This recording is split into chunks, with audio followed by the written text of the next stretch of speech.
امام الانبیاء کے غلاموں علامہ اقبال کے نوکر کا بیان ہے، اور یہ بات مجھے سب سے پہلے حضرت مولانا عبدالستار خان نیازی رحمۃ اللہ علیہ نے بتائی تھی۔ آپ فرماتے ہیں کہ ہم اقبال کے نوکر سے خود ملے تھے۔ یہ علامہ مولانا عبدالستار خان نیازی رحمۃ اللہ علیہ، یہ علامہ اقبال قائد اعظم محمد علی جناح کے ورکروں میں سے تھے، مسلم لیگ کے ورکروں میں سے تھے۔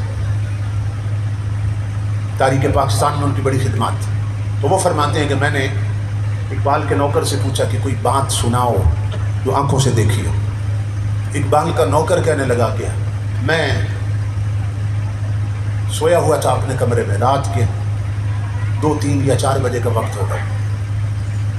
علامہ اقبال نے مجھے آ کے جگایا اور مجھے فرمانے لگے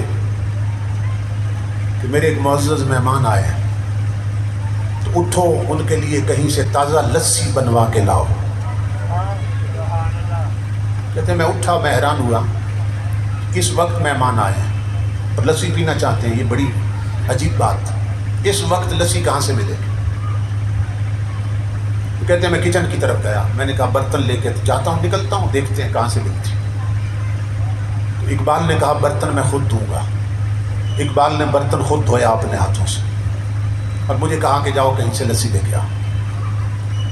میں برتن لے کے گھر سے نکلا، اور جب نکلا تو میں نے کہا دیکھو تو صحیح مہمان کون آئے۔ جب کمرے میں جھانکا تو روشنیوں سے ملتا جلتا ایک انسان بیٹھا تھا، جس کے چہرے پر نور کی بارش ہو رہی تھی اور جس کے چہرے کی چمک نے کمرے کو منور کر دیا تھا۔ کہتے ہیں میں باہر نکلا، آنکھیں ملتا جا رہا تھا، اس وقت لسی کہاں سے ملے گی؟ تو جب گلی کے کونے پہ پہنچا نا، موڑ پہ، تو وہاں دیکھ کر حیران ہو گیا کہ ایک بابا جی بیٹھے ہیں کھوکھا بنا کے اور لسی بنا رہے ہیں۔ تو میں حیران ہوا کہ یہ راتوں رات کھوکھا کا یہاں سے کیسے بن گیا، اور یہ کھوکھے والا بابا کون ہے؟ پھر دل میں خوشی بھی ہوئی کہ چلو کام قریب سے ہو گیا، یہ صبح تحقیق کریں گے یہ کھوکھا کس نے بنایا اور یہ بابا جی کون ہے۔ کہتے میں نے انہیں لسی کے لیے کہا، انہوں نے تازہ لسی بنا دی مجھے۔ تو میں نے کہا کہ پیسے کتنے ہیں؟ تو وہ ہنس کے فرمانے لگے لے جاؤ، اقبال سے ہمارا معاملہ چلتا رہتا ہے۔ تو میں حیران ہوا کہ یہ بابا جی اقبال کو بھی جانتے ہیں۔ خیر میں لسی لے کے آ گیا، اقبال نے برتن مجھ سے پکڑا اور اندر مہمانوں کو پیش کیا۔ میں اپنے کمرے میں بیٹھا تھا اور سوچ رہا تھا کہ اب مہمان رات رکتے ہیں یا چلے جائیں گے، ابھی کیا صورتحال بنتی۔ تو میں نے محسوس کیا کہ مہمان اٹھے ہیں واپس جانے کے لیے، اقبال کے سینے لگے، اقبال کا ماتھا چوما انہوں نے اور دروازے سے نکلے۔ میں نے اقبال کو آواز دی، میں نے کہا علامہ صاحب میں دروازے کنڈی لگا دیتا ہوں، آپ آرام فرمائیں۔ کنڈی لگانے کی بجائے میں گلی میں چلا گیا۔ میں نے کہا دیکھو تو صحیح مہمان اس وقت آئے تھے، کہ کون ہے، کدھر جاتے ہیں؟ تو اقبال کا نوکر کہتا ہے میں نے جب دیکھا تو اللہ کی عزت کی قسم انہوں نے ایک قدم اٹھایا اقبال کے دروازے سے اور دوسرا قدم گلی کے آخری کونے میں رکھ دیا اور غائب ہو گئے۔ میں پیچھے بھاگا، میں نے کہا یہ اتنا لمبا قدم جسمانی نہیں ہو سکتا، یہ کوئی روحانی قدم اٹھا۔ پیچھے بھاگا، جب گلی کے موڑ پہ گیا تو حیران ہو گیا، نہ بابا، نہ کھوکھا، نہ کھوکے والا، مہمان بھی غائب، کھوکھا بھی غائب، بابا بھی غائب۔ میں پلٹ کے آیا، میں اقبال کے قدموں پہ گرا۔